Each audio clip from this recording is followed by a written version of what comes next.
দূষিত বিদূষিত শহীদুল্লাহ কায়সার। এইভাবে আমরা বড় হয়েছি, আমরা ধাপে ধাপে বড় হচ্ছি। আমাদের সুমন উপজেলা চেয়ারম্যান হয়েছে, এইবারও এমপি প্রার্থী হয়েছে। আমি আগামী নির্বাচনে আপনাদের ভালোবাসা চাই। আমি এই জন্য ভালোবাসা চাই, 17 বছর আমি আপনাদেরকে কথা দিয়েছি, এই দেশের মানুষের অধিকার আদায়ের জন্য যত আন্দোলন সংগ্রাম আছে, প্রতিটা আন্দোলন সংগ্রামে আমি আপনাদের পাশে থাকবো। আমি কি গত 17 বছর ছিলাম না ভাই? সুতরাং আমি আপনাদের কাছে প্রত্যাশা করি, আগামী নির্বাচনে আমি আপনাদের ভালোবাসা নিয়ে সংসদ নির্বাচনে এমপি হতে চাই।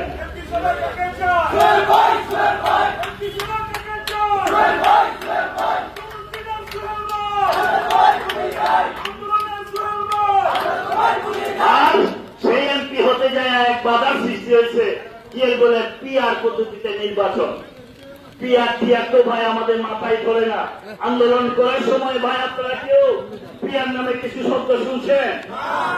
পিআর হয়েছে যেটা শহীদুল্লাহ কায়সার বলছে, খাইলাই সান্নিয়া মুডা হয়ে জব্বর।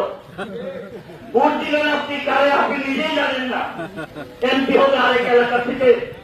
এই গত 17 বছর, গত 40 বছর এই কিশোরগঞ্জ হোসেনপুরের মানুষের দোয়ার দরে ঘুরে ঘুরে তাদের বিপদের সময়, কষ্টের সময়, দুঃখের সময় ছিলাম। জীবনে কোনদিন এই কথা বলি নাই যে আজকে আপনার কষ্ট আছে, আমি তো সুখে আছি ভাই, আপনি আমার কাছে আসেন না। সারা জীবন বলেছি, যখনই এই কিশোরগঞ্জ হোসেনপুরের মানুষের কোন বিপদ হবে আমি খালেদ সাইফুল্লাহ সোহেল তার পাশে ছিলাম। আজকে আমাকে দেখে একজন মানুষ ভোট দেবে, আর আপনারা নতুন ফর্মুলা বের করতেছেন। ভোট দেবেন আপনি কাকে? ভোট দিবেন মার্কাকে। কোন মার্কাকে দিবেন? এই মার্কা দিয়ে পরে এমপি কাকে দেওয়াবে আপনি সেটা জানবেন না। এমপি ঢাকার থেকে বানায় পাঠায় দিব, পাঠায় দিয়ে পরে 17 বছর যেমন এমপি চেহারা দেখছেন না, আর জীবনেও কোনদিন এমপি চেহারা দেখতে পারবেন না। ঠিক আছে ভাই?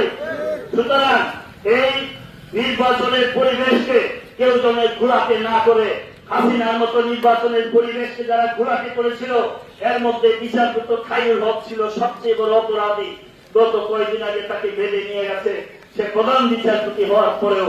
যারা নির্বাচন নিয়ে কালটিবাজি করবেন, নির্বাচনকে বানচাল করার ষড়যন্ত্র করবেন, মানুষের ভোটের অধিকারকে বানচাল করতে চাবেন, তাদেরকে 16 কোটি মানুষকে সাথে নিয়ে আমরাও ঘেরাও করে জেলখানায় করে দিব ইনশাআল্লাহ।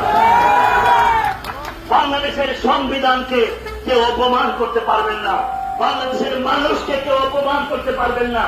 বাংলাদেশের সংবিধানে আমার ভোটের কথা লেখা আছে, বাংলাদেশের সংবিধানে কোন পিআরের কথা লেখা নাই।